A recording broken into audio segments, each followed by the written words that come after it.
ஆடு மாடு கோழி மீன் இதெல்லாம் இறந்துட்டா எவ்வளவு காசு கொடுத்தனாலும் வாங்குறதுக்கு ஆட்கள் இருக்காங்க. ஆனால் நீங்கள் இறந்துட்டா சும்மா கொடுத்தா கூட யாரும் வாங்க மாட்டாங்கங்க. 24 மணி நேரம் கூட வீட்டில் உங்கள் உடலை வச்சிருக்க மாட்டாங்க. நீங்கள் வாங்கின பாத்ரூம் கிளீனர் கூட வீட்டுக்கு உள்ளே தான் இருக்கும், ஆனால் உங்களுடைய பிணத்தை வீட்டுக்கு வெளியில தான் வச்சுருப்பாங்க. இப்படி எதுக்குமே உதவாத உங்கள் உடலை வச்சுக்கிட்டு எவ்வளவு ஆட்டம் போடுறீங்க. நான் யாரு தெரியுமா, நான் இப்படி நான் அப்படின்னு விதவிதமான நகைங்களும் பிராண்டட் ட்ரெஸ்ஸுங்களும் போட்டதுனால எரிக்காமல் போயிட போகிறாங்களா, இல்லை உங்கள் உடலை புதைக்காமல் போயிட போகிறாங்களா?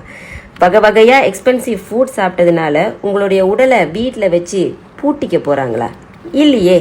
எவ்வளவு பெரிய உலக அழகியாக இருந்தாலும் இறந்ததுக்கப்புறம் பொணம்னு தான் சொல்ல போகிறாங்க.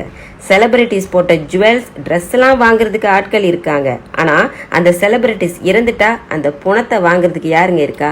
யாருமே இல்லையே. வாழுங்க, யாரையும் கஷ்டப்படுத்தி காயப்படுத்தி வாழாதீங்க. ஏன்னா என்னைக்கு இருந்தாலும் ஒரு நாள் இந்த உயிர் உங்க உடலை விட்டு போக தான் போகுது. வாழ்க்கை இங்கே யாருக்கோ சொந்தமில்லையே, வந்தவனு வருபவனோ நிலைப்பதில்லையே.